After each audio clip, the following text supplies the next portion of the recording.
It took President Trump 2 days to condemn by name the white nationalists and neo-Nazis responsible for the deadly violence in Charlottesville, Virginia this weekend. He paid a very heavy price for that within his own party. Senators Marco Rubio, Jeff Flake, Orrin Hatch, Cory Gardner, among those Republicans who criticized the president directly for not denouncing racism sooner. Others condemned the deadly attack the day it happened, of course, using much stronger language than the president, directly denouncing white supremacist groups, labeling it domestic terrorism.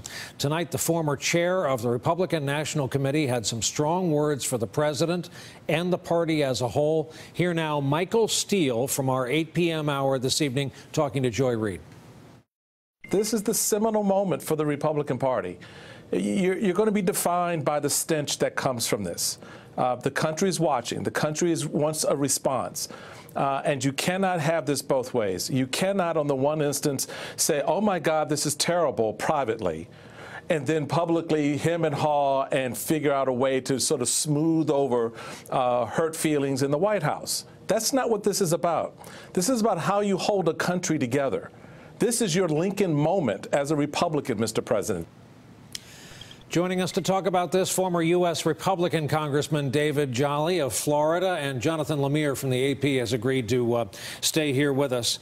Well, Congressman, you've been on a ballot with that R after your name. How are you feeling about your party and your country after the weekend we've just witnessed?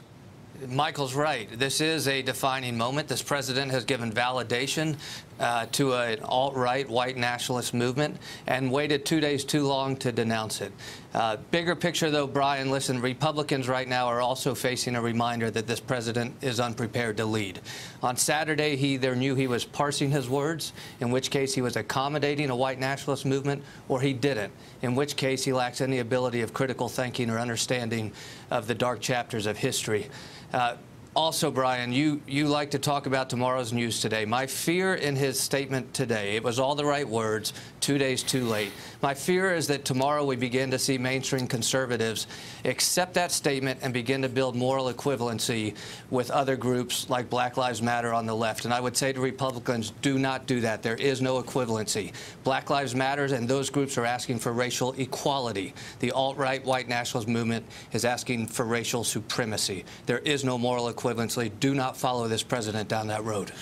Jonathan, we've seen previous occasions. I just wrote down a few. McCain, Mr. Khan, the federal judge, our own Megyn Kelly, where Republicans were tough. They came out in response and they were tough. Will this be one of those? It's possible. This is certainly the third rail of American politics are not neo-Nazis. Right. These are things that you can pretty safely criticize and not worry about much in the way of blowback. We certainly saw over the last few days Republicans who already had started to distance themselves from the president. We saw the health care fall apart. We see the president at 34% in the tracking numbers. It'll be interesting to see. The president has given an endorsement in Alabama, that Senate race, to take Jeff Sessions' old seat. Is that going to do anything? The candidate he picked may not win. These are Republicans who are right now unafraid of this president and his whatever political retribution he could dish out. But I think you're also seeing some concerned about the leadership they're getting from the White House. Now, the great test is, they don't build statues to senators who privately grumble or worry about the White House. They don't even build them to ones who tweet negative things about the president. Will they, some point, stand up and vote against him, back away from him? Or will they continue to perhaps express displeasure but still go along with whatever the president's agenda might be? Hey there, I'm Chris Hayes from MSNBC. Thanks for watching MSNBC on YouTube. If you want to keep up to date with the videos we're putting out, you can click subscribe just below me or click over on this list to see lots of other great videos.